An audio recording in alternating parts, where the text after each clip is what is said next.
지난 주일에 동일한 오늘 본문 말씀을 통해서 17절에 자녀이면 또한 후사 곧 하나님의 후사요 그리스도와 함께한 후사이다 라는 말씀들을 통해서 그리스도와 함께한 후사라면 그리스도와 함께 영광을 받기 위해서는 고난도 받아야 한다 라는 의미의 말씀을 한 시간 드리면서 고난과 영광이란 제목으로 첫 시간 말씀을 드린 바가 있습니다.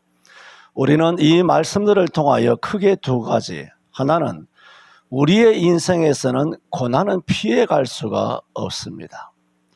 이 여름에 뜨거운 태양이 내리쬐지 않으면 결코 곡식이 익는 법이 없습니다.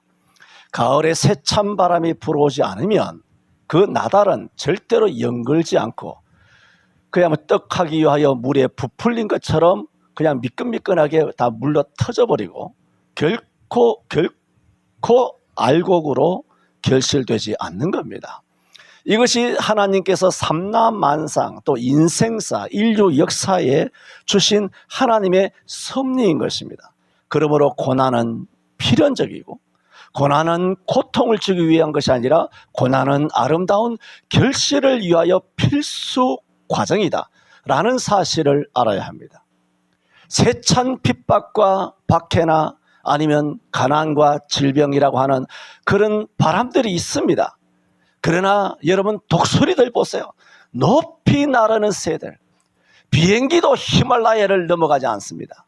그런데 그 히말라야를 넘어가는 그런 바다 기러기 같은 것들, 거대한 콘돌이나 히말라야 그런 매나 독수리 같은 것들은 그 계곡에서 불어오는 엄청난 세찬 바람에 잠깐 날갯짓을 잘못하면 그야말로 거기에 휩싸여서 깊은 그냥 계곡에 떨어져서 그 독수리도 죽을 수밖에 없지만은 양날개를 믿음으로 활짝 펴고 그 강한 바람물 양력의 힘으로 비행기가 그냥 비상하고 활주라를 이륙하므로 그 맞바람을 양력으로 삼아서 비행기가 윙 하고 하늘로 높이 떠오르는 것처럼 여러분 우리 인생에 지금까지도 그런 바람들이 있었지만 앞으로도 혹시 내가 원하지 않는, 내가 예상치 않는, 내가 예상하고 싶지 않은 내 인생에 계획이 없었던 여러 가지 가정적인 인간관계나 하는 물질이나 질병이나 이런 바람이 있을지라도 이런 바람을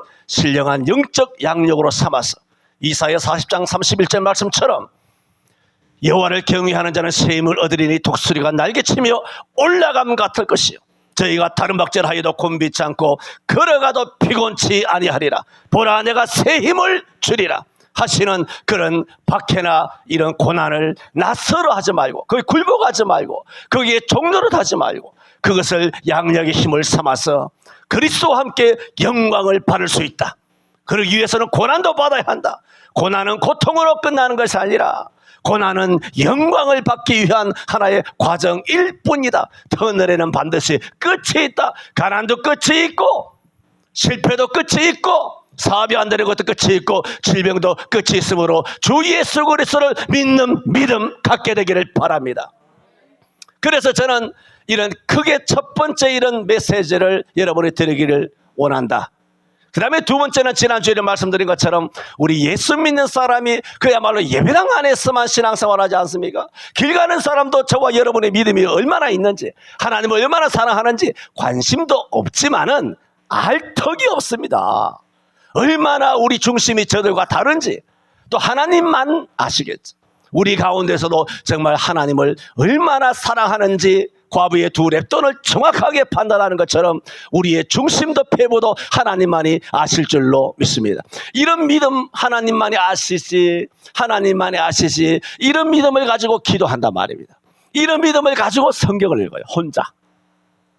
하나님 눈에 보입니까?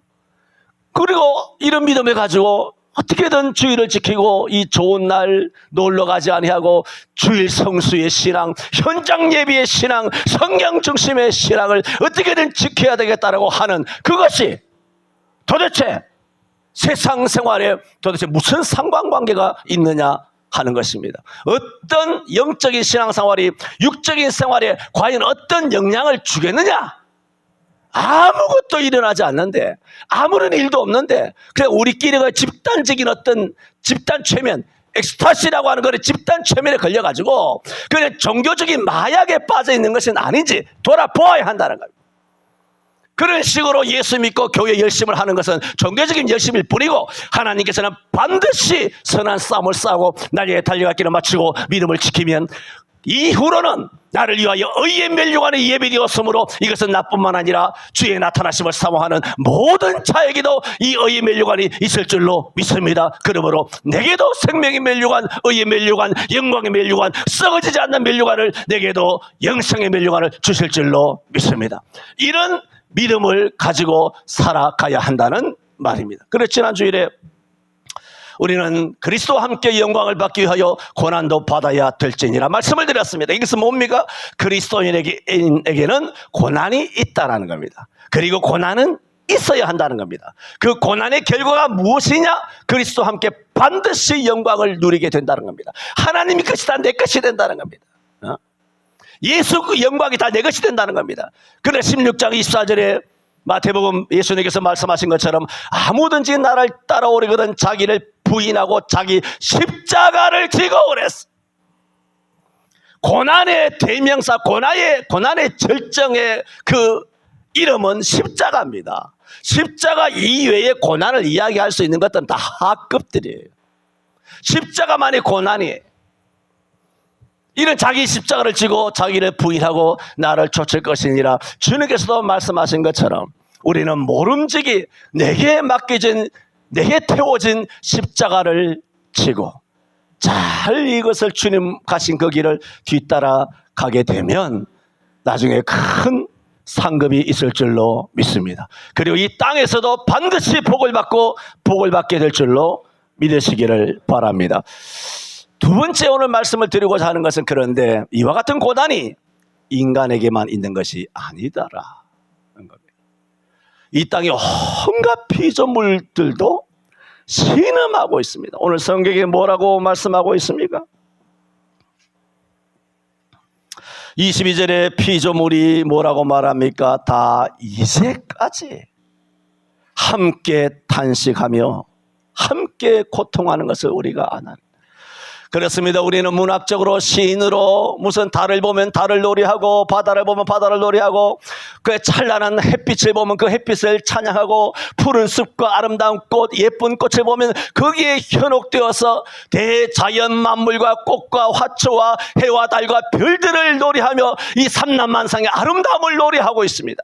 그러나 바울 선생을 통하여 우리들에게 말씀하시는 자연을 보는 성경적인 시각은 이 땅의 문학자들과 시인들이 가지는 천박한 자연관과는 완전히 그 궤를 달리합니다. 성경은 자연을 아름답다고 말하지 않습니다. 아름답다고 말하지 않는다는 것이 아니라 자연은 하나님께 주신 것이죠. 모든 것을 때를 따라 아름답게 하셨기 때문에 아름답지 않다는 것이 아니라 우리가 볼 때는 아름다워 보이지만 그 탄식과 고통이 있다는 것입니다. 그래서 23절에도 보면은 이뿐 아니라 또한 우리 곧 성령의 처음 익은 열매를 받은 우리까지도 속으로 탄식하기를 라고 말한 23절에 이 탄식을 무엇과 비교하고 있습니까? 22절에 금방 읽었던 것처럼 피조물이 이제까지 함께 탄식하며 함께 고통하는 것을 우리가 아나니. 지금 바울의 논리가 뭐냐면 우리만 고난을 겪는 것이 아니라 온 피조물들이 엄청난 고통 속에 태고 이래로 아담이 범죄한 이래로 온 산천초목은 해나 달이나 그것뿐만 아니라 아니면 땅에 네 발 가진 짐승이나 아니면 여러 발 가진 그런 곤충들이나 아니면 물고기들이나 하늘을 날아다니는 그런 조류나 엄청난 다 고통을 겪고 있는데 그들이 탄식하며 고통하는데 간절하게 바라는 것이 뭐냐? 하나님의 아들들, 우리죠. 하나님의 아들들의 영광에 이르기를 바란다는 것입니다. 그래서 바울이 지금 논리를 어떻게 전개하고 있냐면은 갑자기 피조 세계도 우리와 함께 고난을 겪는다. 이 고통을 아주 자세하게 설명합니다. 이 고통을 설명하면서 이 피조물들이 이 고통에서 벗어나기를 원하는 것처럼 하나님의 자녀된 양자된 우리들도 성령의 처음 익은 열매를 받은 우리까지라도 우리도 속으로는 뭘 하고 있느냐? 탄식하고 있다는 거. 뭘 탄식하느냐? 우리 몸의 구속을 기다리느니라. 그렇게 우리 예수 믿고 하나님의 양자가 되었고 예수 믿는 사람이 되었고 천국을 약속으로 받은 우리가 살고 있지 않습니까? 살고 있지만 우리 믿는 사람들이 굉장히 탄식하고 기다리는 것이 뭐냐? 결국은 우리가 이 죽음과 늙음과 질병을 넘어서는 예수님의 부활체로 우리 몸의 영원한 구속, 진짜 구원, 천당에 가는 것을 우리가 간절하게 기다리고 있다라는 것을 논리로 설명하기 위하여 이런 피조물들도 고통 속에 우리가 하나님의 영광으로 돌아오기를 간절하게 기다리고 있다라고 말하면서 피조물이 얼마나 고통을 겪고 있는 것이냐 논증을 하고 있다는 말입니다. 우찌무라 간조라고 하는 한자어로 내촌감산이라고 하는 일본의 19세기, 20세기에 돌아가셨습니다마는 그런 기독 사상가가 한 말입니다. 자연이 썩어짐의 종로로 타는 것으로 보는 바울의 자연과는 보통 사람의 시각과는 전혀 다르다. 보통 사람들은 자연은 영구하며 자연은 아름답고 자연은 찬란하고 자연은 싱그럽고 그런 것으로 보고 있지만은 그리고 사람은 더럽다. 자연에 비하여 인생은 너무나 덧없다. 덧없는 슬픔이다. 여러분 고려 후기에 그런 문인이었던 결제의 시도 여러분 잘 알지 않습니까? 500년 도읍지를 필마로 돌아더니 산천은 의구하되 인걸은 간데없네. 어저버 태평연월이 꿈이란가 하노라. 이것은 고려 말기가 아니죠. 조선이 개국되면서 고려의 재상들이 조선의 충신으로 변절자를 보면서 이 고려 후기의 문신이었던 이 길제가 한탄하면서 내가 고려의 500년 동안의 고려의 수도였던 송도 개성을 말 한 필로 돌아보니 이 아름다운 이 산천 초목은 전혀 변한 것이 없는데 고려의 이 풍기는 조선으로 바뀌어도 산천은 전혀 달라진 것이, 금강산도 달라진 것도 없고 개성도 달라진 것이 없는데 인걸은 간데 없다는, 사람은 다 변절했다는 거예요. 다 조선으로 갈아탄 것이, 정부 시책으로 갈아탔다는 겁니다. 자기의 이득이 되는 곳으로 갈아탔다는 겁니다. 배신 때렸다는 겁니다. 인걸은 간데 없네. 어즈버 태평연월, 고려의 500년의 태평성세는 꿈이란 말인가 라고 말하면서 그야말로 의구하되, 뭐라고 의구하다라고 말했습니까? 산천은 의구하되라고 길제도 말했어. 산천은 변함이 없다는 겁니다. 그런데 뭘 말하고 있습니까? 물론 조선사회에서 어쩔 수 없는 제대로 된 뼈를 때리는 명쾌한 시조이지만은 뭡니까? 인간은 더럽다는 겁니다. 이 사람이 그걸 이야기한 건 아니에요. 그러나 실제 시조의 내용을 오늘 성경의 시각에서 본다면 산천은 깨끗한데 인간은 더럽다는 겁니다. 이게 대부분의 시인들, 문인들, 문학가들, 영화, 모든 영화 보세요. 헐리우드 영화나 아니면 대한민국에 있는 거지 같은 좌빨 빨갱이 영화들 보세요. 그거 뭡니까? 전부 다 인간을 갈라치기 위해서 인간은 더럽다, 인간은 죽일 놈이다, 그렇게 말합니다. 환경보호, 자연을 보호하자. 내가 환경보호는 이단이라 말하잖아요. 성경 그렇게 말해요. 환경은 보호할 가치가 없어요. 무슨 뜻인지 아세요? 보호를 하지 말라, 환경을 파괴해야 된다, 그 말이 아니라 그들이 주장하는 환경 운동을 해야 되는 운동이 아니라 진짜 운동은 사람을 사랑하는 운동을 해야 한다는 것입니다. 첫째 계명이 뭡니까? 마음을 다하고 힘을 다해 뜻을 다해 주 너의 하나님을 사랑하고, 둘째는 이와 같으니 내 이웃을 내 몸처럼 사랑, 환경을 사랑. 그랬습니까? 성경에 그렇게 있습니까? 성경은 이런 자연은, 인간은 자연은 아름답고 사람은 더럽다가 아니라 사람은 죄인 중에 죄인이지만은 그 사람이 지은 죄 때문에 피조물도 엄청난 탄식과 고통 중에 있다는 겁니다. 창세기 3장에서 아담이 범죄함으로 하나님께서는 어떤 저주를 내리셨습니까? 땅이 저주를 받았어. 아담이 죄를 지었는데 왜 뜬금없이 땅이 저주를 받아요? 왜 땅이 저주를 받아요? 사람이 흙으로 지어졌거든. 그래서 사람의 근본이 땅을 하나님 저주하시는 거야. 창세기 셋째 날에 하나님께서는 어떻게 하셨습니까? 하나님이 가라사대 땅은 채소와 각양 씨 맺는 채소와 각양 씨를 가진 열매를 맺게 하라 그랬어요. 풀과 채소와 열매를 맺게 해서, 그래서 아담의 주식이 뭐냐? 과일이었어. 동산에 열매를 다 따먹어도 된다, 과일 따먹으라 그랬잖아요. 고기 잡아 먹으라 그랬습니까? 고등어 구워 먹으라 그랬습니까? 자반 고등어 회쳐 먹으라 그랬습니까? 아니면 돼지고기를 잡아 먹으라 그랬습니까?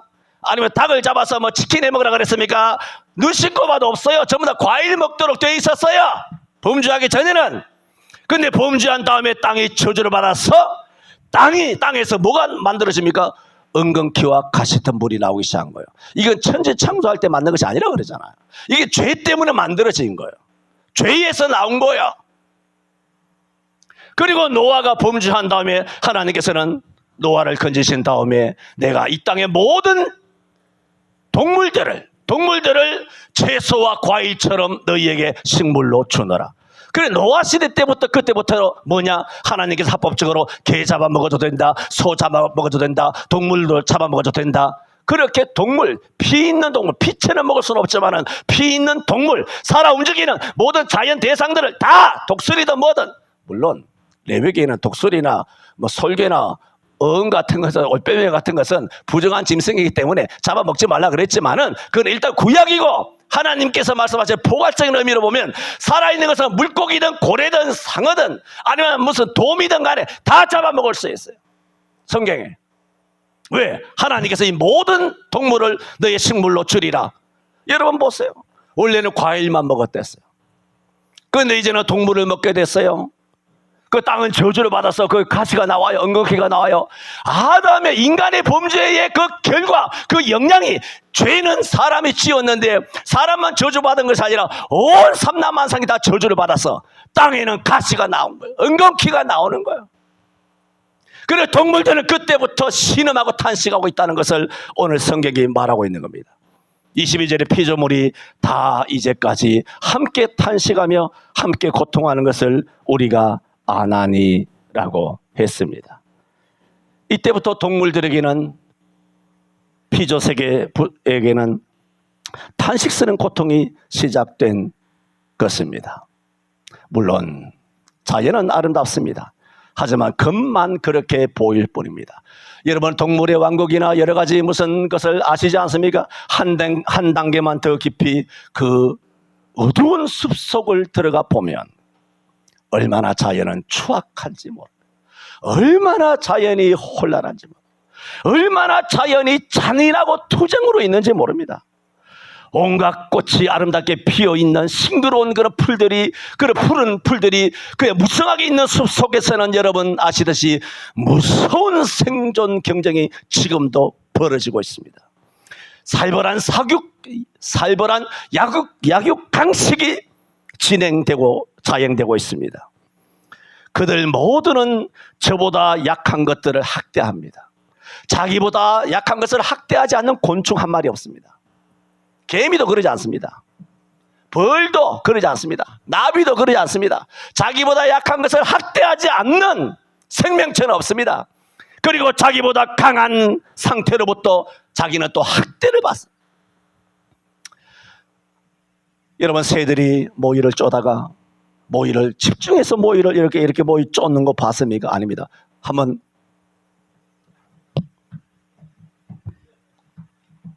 이게 왜 그렇습니까? 자기가 잡아먹힐까 봐. 모이를 먹으면서도 개도 먹을 때는 건드리지 않는다고 하는데 이 새들은 얼마나 노심초사야. 고개를 돌리고 윤석열이처럼 고개를 이렇게 돌리고. 그리고 혹자는 이번에 뭐 트럼프에 대해서 할 말이 많습니다. 넘어가고. 트럼프가 이 고개를 살짝 돌림으로 총알이 비켜나갔지 않습니까? 그러니까 윤석열이 평상시에 고개를 이렇게 돌리는 것은 자기를 암살하려고 하는 그 총알을 피하기 위해서 이렇게 단련된 분이다. 뭐 그렇게 말하는 분도 있습니다만은 그건 내가 알 바 아니고 알 바는 오지.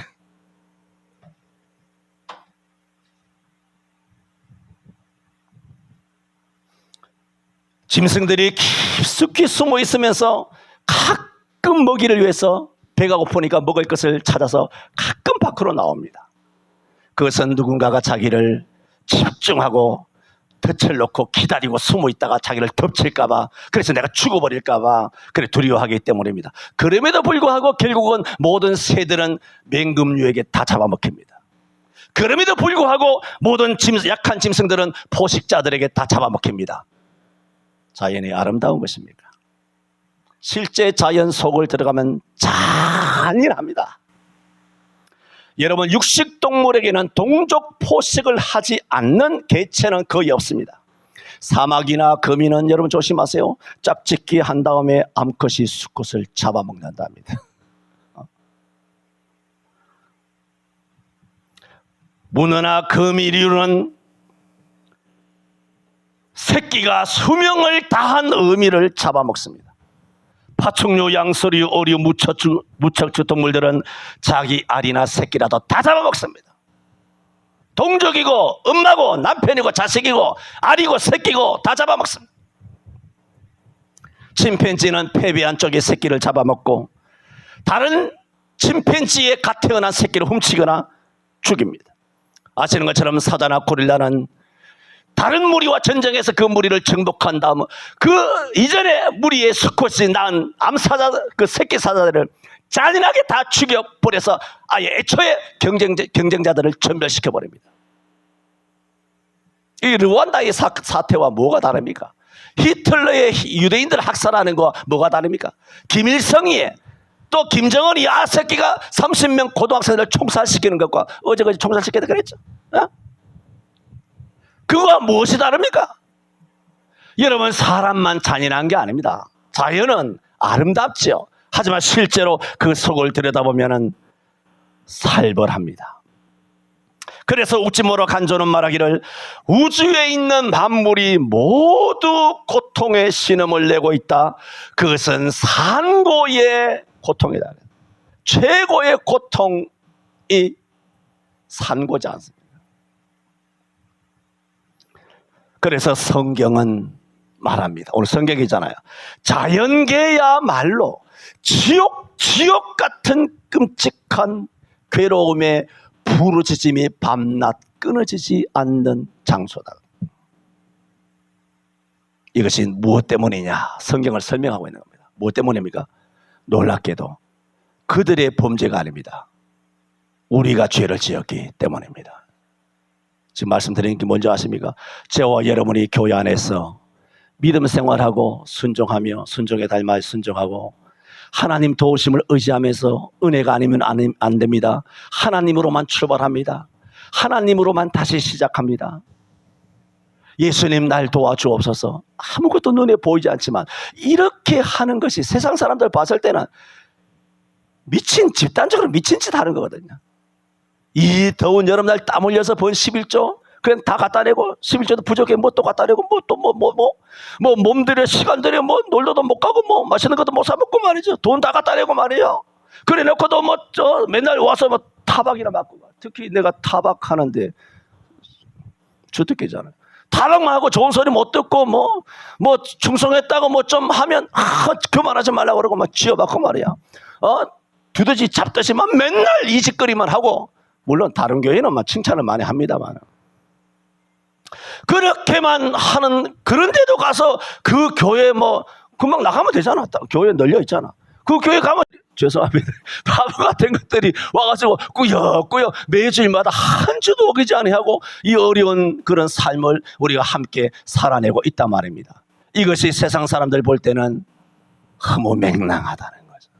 이렇게 미련하고 어리석을 데가 없다는 겁니다. 그러나 여러분, 성경은 창세기부터 성경 전체에서 뭘 말씀하고 있는지 아십니까? 사람이 범죄하면 이 사람이 사는 환경도 저주를 받는다는 겁니다. 여러분이 주님 안에서 바로 살게 되면, 여러분이 사는 환경, 그 땅이 가정입니까? 집입니까? 사업장입니까? 회사입니까? 영업장입니까? 자영업입니까? 여러분이 배달을 하는 것입니까? 여러분의 아들과 딸이 있습니까? 손자, 손녀가 있습니까? 여러분의 교회가 땅 위에 있습니까? 그러면은 여러분이 신앙생활 잘하면 땅 위에 있는 여러분과 상관관계, 여러분과 관계가 있는 그 모든 공간이 복을 받게 될 줄로 믿습니다. 모든 생명이 복을 받게 될 줄 믿으시기를 축원합니다. 신명기 28장 1절 이하에도 내가 내 하나님 여호와의 말씀을 삼가 듣고 내가 오늘날 내게 명하는 그 모든 명령을 지켜 행하면 내가 너를 세계 모든 민족 위에 뛰어나게 하리니 내가 여호와의 말씀을 순종하면 이 모든 복이 내게 임하며 내게 미치리니 내가 성읍에서도 복을 받고 들에서도 복을 받을 것이며 내 또한 자녀와 또한 내 토지의 소산과 내 짐승의 새끼와 우양의 새끼가 복을 받을 것이며 내 광주리와 떡반죽그릇 여러분 집안에 싱크대에 있는 그릇까지도 복을 받을 것이며 내가 들어와도 복을 받고 나가도 복을 받을 것이니라. 교회에서 신앙생활하는 것이 아무런 의미가 없다고 생각하십니까? 그렇지 않습니다. 직결됩니다. 100% 1000% 영향을 줍니다. 여러분이 복된 사람이 되면 여러분이 손을 대는 일마다 복될 줄로 믿습니다. 불통이 형통하게 될 줄로 믿습니다. 구부러진 것이 휘어질 줄로 믿습니다. 병도 고침받게 될 줄로 믿습니다. 자녀들도 잘 될 줄로 믿으시기를 바랍니다. 하나님의 약속입니다. 여러분 하나님과의 올바른 관계에 서기를 바랍니다.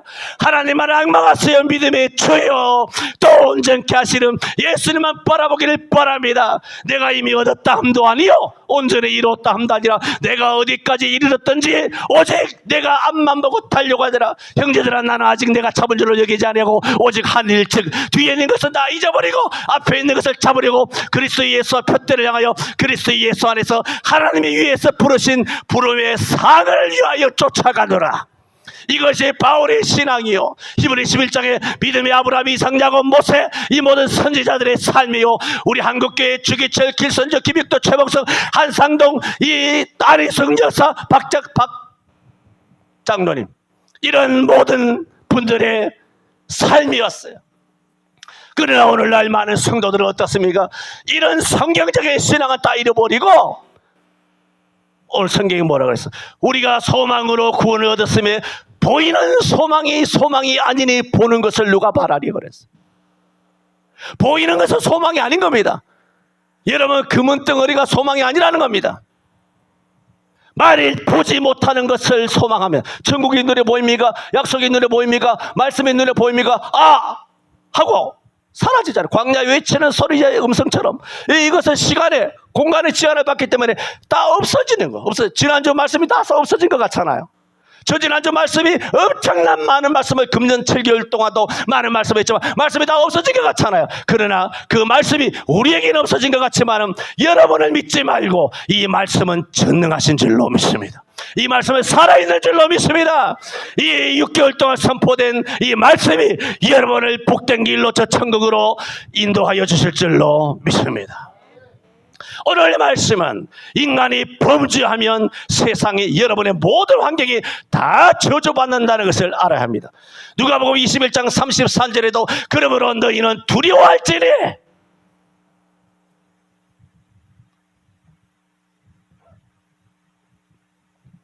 만약에 술을 먹고 방탕하며 세속에 물들게 되면 덫과 같이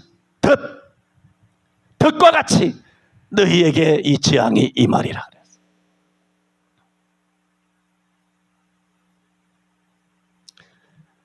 우리를 눈에 보이는 이 모든 이 세상에 눈에 보이는 것은 다 가짜입니다. 그런데도 사람들은 예수 믿는 사람들 그 현혹되는 거예요. 건물 좋은 교회가 좋은 교회야. 땅 비싼 곳에 세워진 그 교회가 좋은 교회야. 텔레비에 나오면 좋은 교회야. 유행하면 좋은 교회야.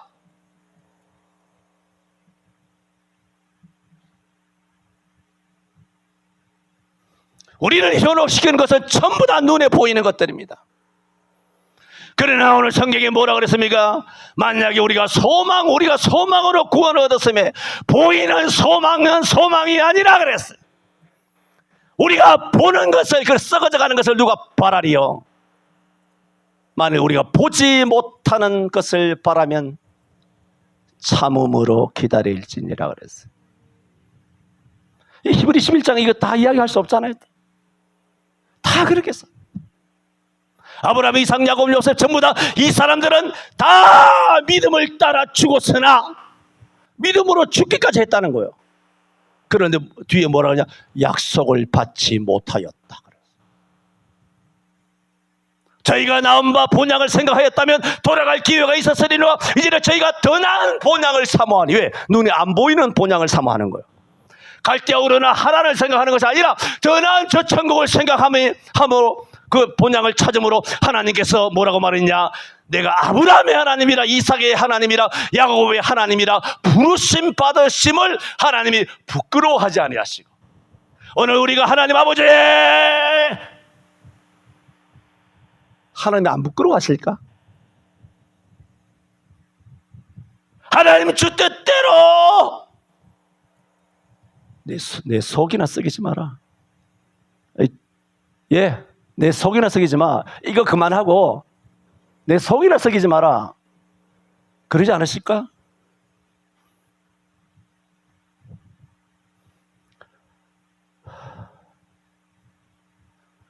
오늘 우리가 여러분의 교회 안에서, 예배당 안에서 이 바보같이 이렇게 모여가지고 딱딱한 의자에 앉아가지고 60분 훈시, 무슨 교장 무슨 훈시합니까?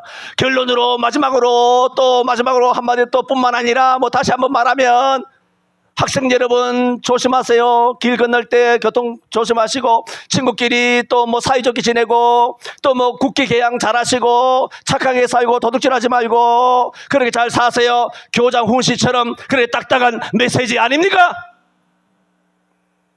그게 도대체 무슨 득이 되겠습니까? 통장에 입금이 됩니까? 한번 살아보시기 바랍니다. 그래, 전 세계에서 단언하죠. 전 세계에서 예수 믿은 나라만 부자가 된 거예요. 일본은 왜 저렇게 부자가 됐느냐? 이전에 기독교가 들어왔긴 했는데, 일본은 내가 옛날에 말했어요. 일본이 저렇게 부자가 된 것은 미스테리라고 그랬어요. 그것은 뭐라 그랬냐? 저주다 그랬어요.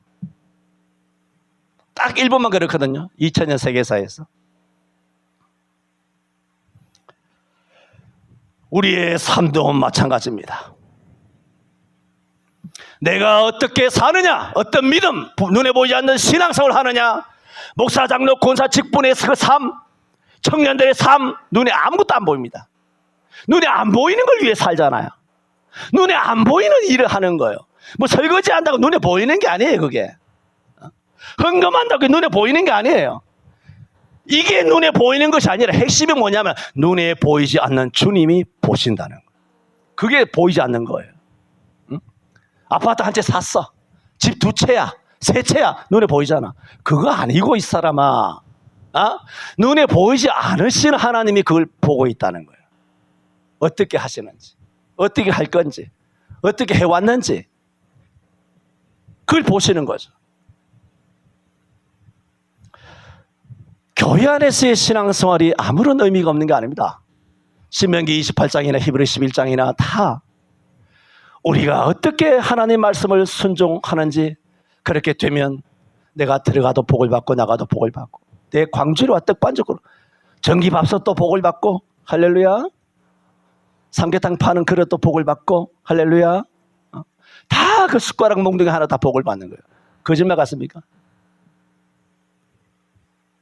그럼 하나님 거짓말쟁이네. 여러분, 소돔과 고모라가 망한 것도 의인 10명의 숫자가 없어서 망한 것처럼, 우리가 하나님 앞에 어떤 관계에 있느냐 하는 것은 내가 복을 받느냐 하는 것과 직결됩니다. 레위기 26장 3절 4절에도 너희가 나의 규례와 계명을 준행하면 내가 너희 비를 그 시후에 주리니, 농사를 짓는데 계명을 순종하고 규례를 순종하면 내가 너희에게 시후에 비를 준다. 시후는 뭐냐면 적절할 때 비를 준다는 거예요. 적절할 때, 때 맞춰서 비를 준다는 거죠. 여러분, 고센 땅 이스라엘 백성들 잘 알죠? 고센 땅을 하나님이 구별하여 그곳에는 파리떼가 없게 하시고, 고센 땅은 구별하여 거기에 우박이 내리지 못하게 하셨다는 겁니다. 다른 집은 다 태풍에 낙과되어도 성도의 집 과수원의 과일은 낙과되지 아니하고, 농담 같습니까? 다른 집은 병충해가 있어도 성도의 집에는 병충해가 없고, 다른 집은 홍수에 다 떠내려가도 성도의 집은 피하게 하시고, 다른 집은 영업이 안 되어도 우리 집은 영업이 잘 되게 하시고. 농담 아닙니다.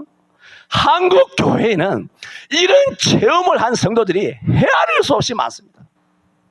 전국 교회마다 이런 체험을 한 성도가 없는 가정이 없습니다. 없는 교회가 없습니다. 누가 들어보면 참 어설프다, 정말 아주 너무 끼워 맞추기식이구나, 너무 억지로 하는구나, 종교적인 최변에 걸려고 하는구나, 그렇게 세상 사람들은 손가락질 하겠죠. 교회에 다닌다는 인간들 중에도 요즘은 그런 인간들을 수두룩합니다. 그러나 이런 피조물들이 우리가 죄를 지어서 고난을 받은 거예요. 그것은 우리의 교훈을 주는 거죠. 반대로 내가 하나님 앞에 바로 서면 내가 있는 그 모든 피조 지역이 복을 받는다는 겁니다. 이런 복을 받아서 큰 기업을 일구는 대표 혹은 CEO 되시기를 바랍니다. 여러분, 승승장구하게 되기를 바랍니다. 출세가 꼭 복이다, 그 말을 하는 게 아니에요. 즉 기복을 이야기하는 거, 복 받기 위해서가 그게 아니래. 지금 말씀대로 살면 그렇다는 거지. 이걸 받기 위해서 말씀대로 살아야지. 이게 주객이 전도된 거예요. 본말이 전도된 거예요.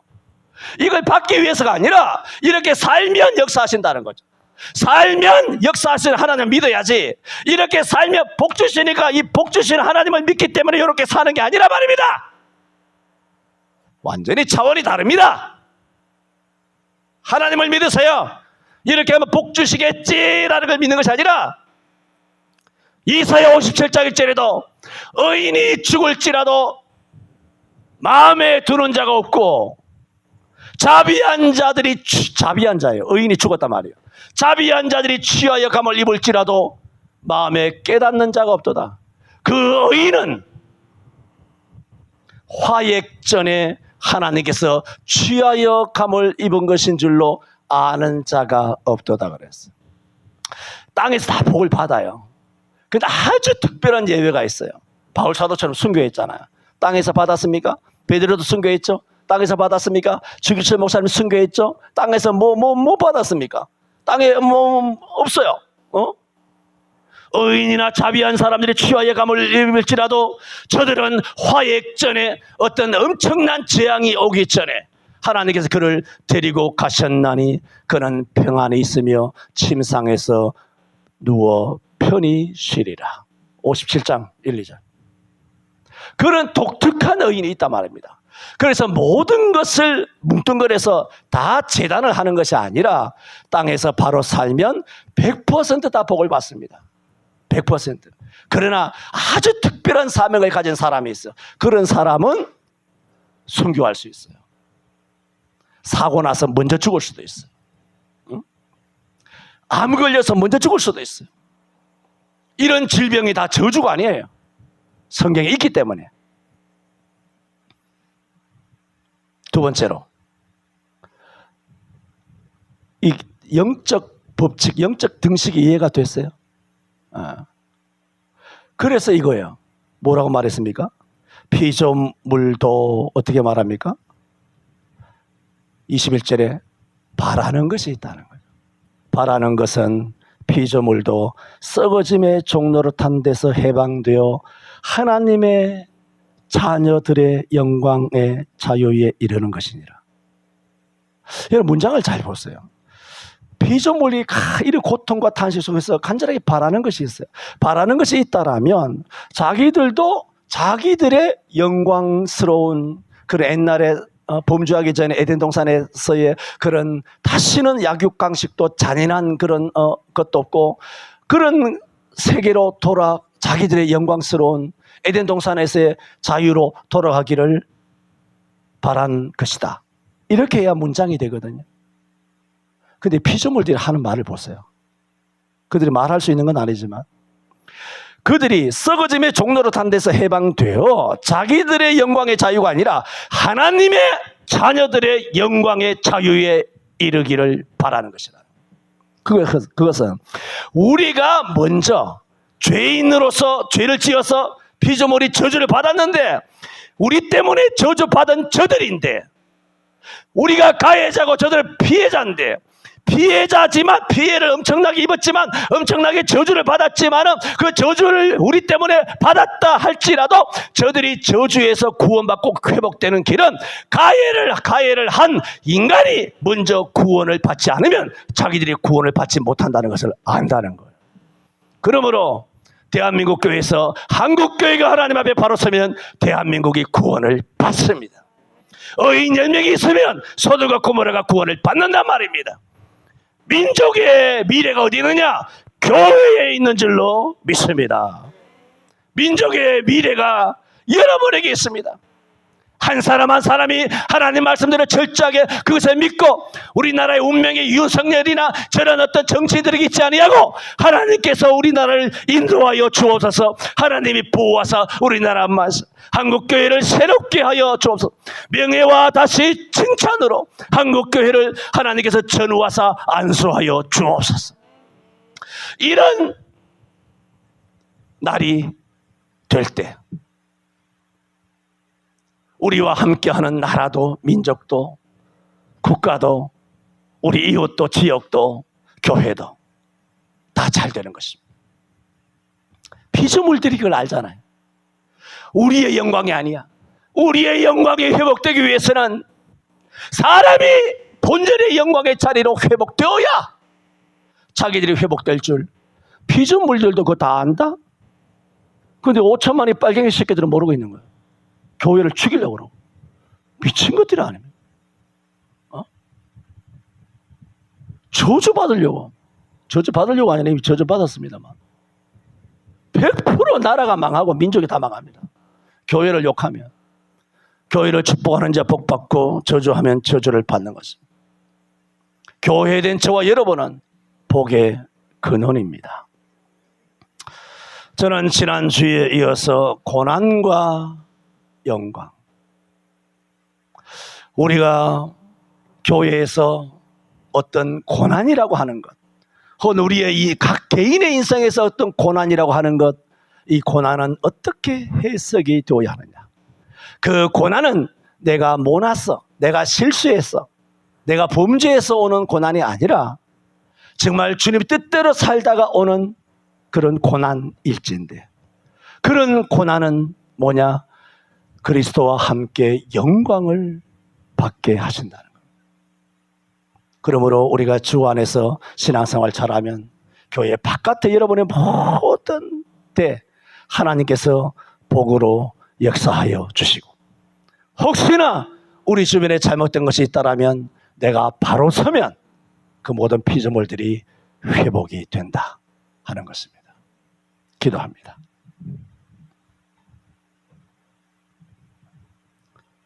우리가 소망으로 구원을 얻었음에 보이는 소망이 아니니 누가 보는 것을 바라리요.